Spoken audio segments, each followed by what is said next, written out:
Bonjour et bienvenue. On va s'intéresser aujourd'hui aux probabilités du tarot. Et certains résultats sont assez surprenants, comme vous allez pouvoir le constater. Il faut pour cela comprendre la notion de nombre de combinaisons. Par exemple, pour tirer 3 cartes parmi les 78 cartes, ici, dans la première fois j'ai 78 K, ensuite j'ai 77 K, puis 76 K, puisqu'en fait je ne remets pas les cartes.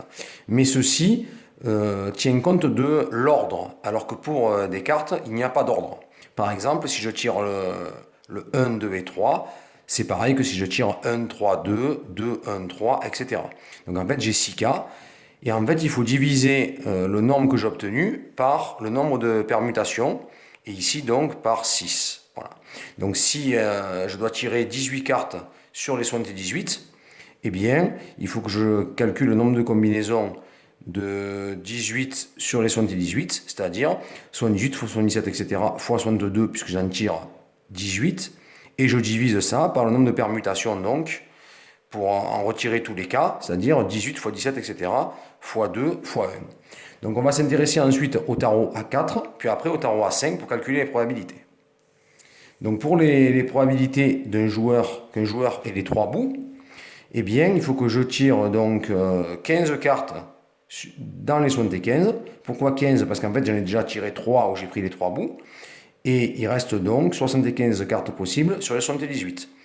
Et je divise toujours par la probabilité totale, c'est-à-dire le nombre de combinaisons de 18 cartes sur les 78. Après simplification, ça nous fait 1% de chance d'avoir les 3 bouts.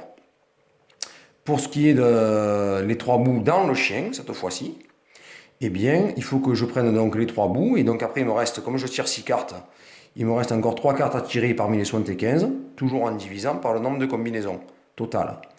Après simplification, ça me fait donc un petit pourcentage, une chance sur 4000, puisque ça me fait 0,026%.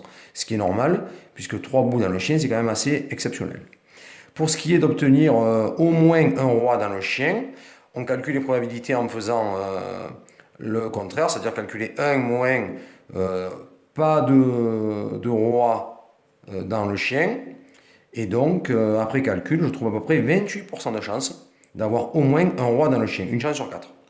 Et pour la probabilité qu'il y ait au moins un bout dans le chien, alors comme il y a 3 bouts et qu'il y a 4 rois, il y aura un peu moins que 28% de chance évidemment pour cette probabilité-là.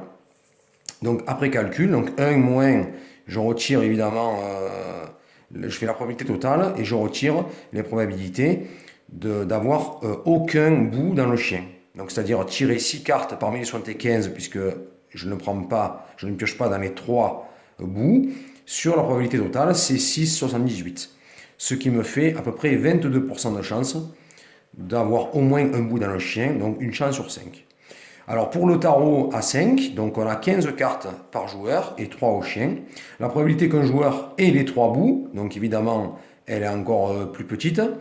On obtient donc après calcul, donc on en tire 12 sur les 75 puisque j'ai déjà pris les 3 bouts, ce qui me fait déjà 3 cartes. Et donc il en reste plus que 12 à tirer sur les 75 et je divise par la probabilité totale, c'est 15, 78, ce qui me fait à peu près 0,6%, donc une chance sur 160. Évidemment, c'est assez rare.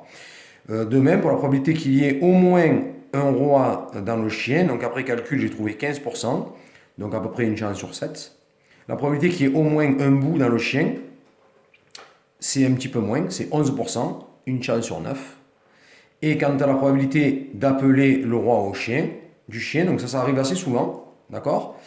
Donc c'est donc tirer 2 cartes parmi les 77 puisque je prends déjà le roi du chien. Et donc après il ne me reste plus que 2 cartes à tirer puisque à 5 j'ai que 3 cartes. Et je divise par la probabilité totale. Ce qui me fait 3 sur 78, donc à peu près 3,8%, une chance sur 26 d'appeler le roi au chien et donc de jouer tout seul contre les 4 autres.